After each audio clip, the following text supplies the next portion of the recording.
Hi మరి ఎట్లా పెద్ద చూస్తే ఎప్పుడు పోస్ట్ పోన్ అవుతూనే ఉంది, ఫ్యాన్స్ నిరాశ చెందుతున్నారు. ఏందన్నా అసలు కథ ఉండదా లేదా, ఏం భయపడుతుండ్రా ఏంది కొంపదీసి అన్న? ఆడ కటౌట్ ఏమిటిది, మన రామ్ చరణ్ అన్న కటౌట్ ఏంది, ఆ కథ ఏంది, అసలు మెగాస్టార్ బిడ్డ ఆడ అర్థమైందే.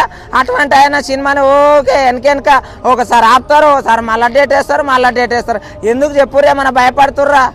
ఏమన్నా అందుట్లో కథ ఇట్లా మిస్టేక్ అయిందా? ఏమైనా కానీ ఆయన సినిమాని కరెక్ట్ టైంకి రిలీజ్ చేసి కరెక్ట్ డేట్ పెట్టండి. మీకు నచ్చినట్టు మేము మారుస్తాం, మేము ఇది చేస్తామంటే ఏం బుజ్జిబాబు సార్ ఏడున్నావు సార్?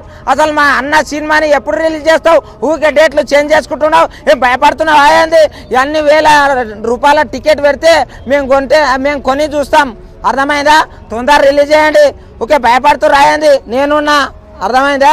మా రామ్ చరణ్ అన్న సినిమా ఎవరు రాకపోతే ఏం లే, అందరినీ కాలు పట్టి ఇక్కొచ్చి సినిమా చూపిస్తా, అర్థమైందా? పెయింటింగ్ స్టార్ అంటారా బాబు? ఏంది ఆ కథ ఏంది, ఆ కరకన ఏంది, అసలు ఎట్లుంటాడు అన్న ఆయన? అసలు ఆయన సినిమా రిలీజ్ అయిందంటే ఒక మగధీరా, అర్థమైందా?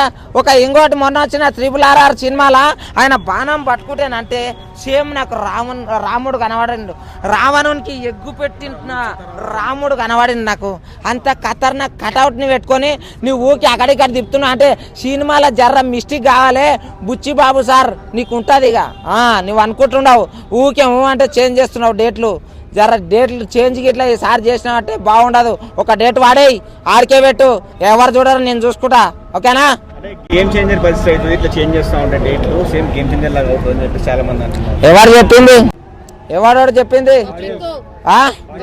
పబ్లిక్ నేనే చెప్తున్నా. పబ్లిక్ సినిమా మాత్రం కత్తి లేకుండా సినిమా రిలీజ్ కాంది, ఆ కథ నేను చదివిన ఎంత సూపర్ ఉండదు అంటే ముక్కు పడక మన సై సినిమాలో విలన్ పెట్టుకుంటారు చూడు, అట్లున్నది. క్రికెట్ ఎట్లా ఆడతాను ఒకటి గుర్తేనంటే ఏం లేప్రో ఊర్లో పోయి పడుతుంది, అట్లుంటుంది క్రికెట్. ఇట్లా కొడతారు, ఆయన ఏం ఇట్లా భూమికి గుద్ది ఇట్లా కొడతాడు, అవి ఊర్లలో పోయి కళ్ళంలలో పోయి పడతాయి, అర్థమైందా? ఫ్యాన్స్కి ఒకటి చెప్తున్నా, అందరు ఏం భయపడకూర్రి, మై హోనా పెయింటింగ్ స్టార్ ఉన్నాడు, ఓకేనా?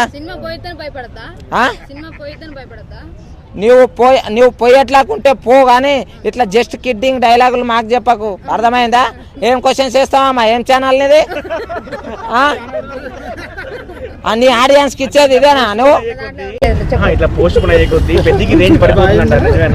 అస్సలు తగ్గదనా?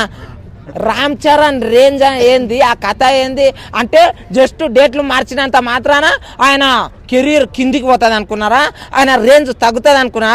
ఏందనుకున్నావు? పులి, మెగాస్టార్ పులి బిడ్డ. డేట్లు మార్చడానికి కారణం ఏంటంటావు? నీకు తెలిసిందే. కారణం 1,00,000 ఉంటాయి, 1,96 ఉంటాయి, 1,00,000 ఉంటాయి. చెప్తాగు, ఒరిసేన్ వేసినాం అనుకో, కరిగేట కొట్టాలి, నాటేయాలి, మసాలా చల్లాలి, మందు కొట్టాలి, ఆ తర్వాత మళ్ళా ఇగో చేను కోపియాలి, కోపించి రపరప కొట్టాలి, గడ్డి కుప్పేయాలి, అది అన్ని ఒడ్లు తీసుకొని పోవాలి. ఇంత ఉంటది వస్తాయి. ఇగో అప్పుడు మేము ఈ టైం అని అనుకుంటాం, ఆ టైంకి ఏంటంటే ఎడిటింగ్ వాళ్ళు లేట్ చేస్తారు కావాలని కొడుకులు.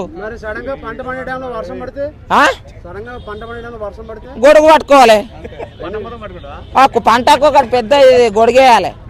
ఏందానా ఒకటి చెప్తున్నా, ఫైనల్ గా చెప్తున్నా, అందరూ భయపడకుర్రి. రామ్ చరణ్ ఫ్యాన్స్ అందరికి గల్లెగిరిచ్చి చెప్తున్నా, దయచేసి ఎవరు భయపడకండి, అలక చెందకండి. అన్నొస్తున్నాడు, పెద్ద మూవీ, 2,000 కోట్లు బరాబర్ కొడుతున్నాడు, రాసి పెట్టుకోండి. ఇంకొకటి చెప్తున్నా, అన్నని ట్రోల్ చేసేటోళ్ళకి ఏం లే, టోల్ గేట్ల లేసి నూక్తా.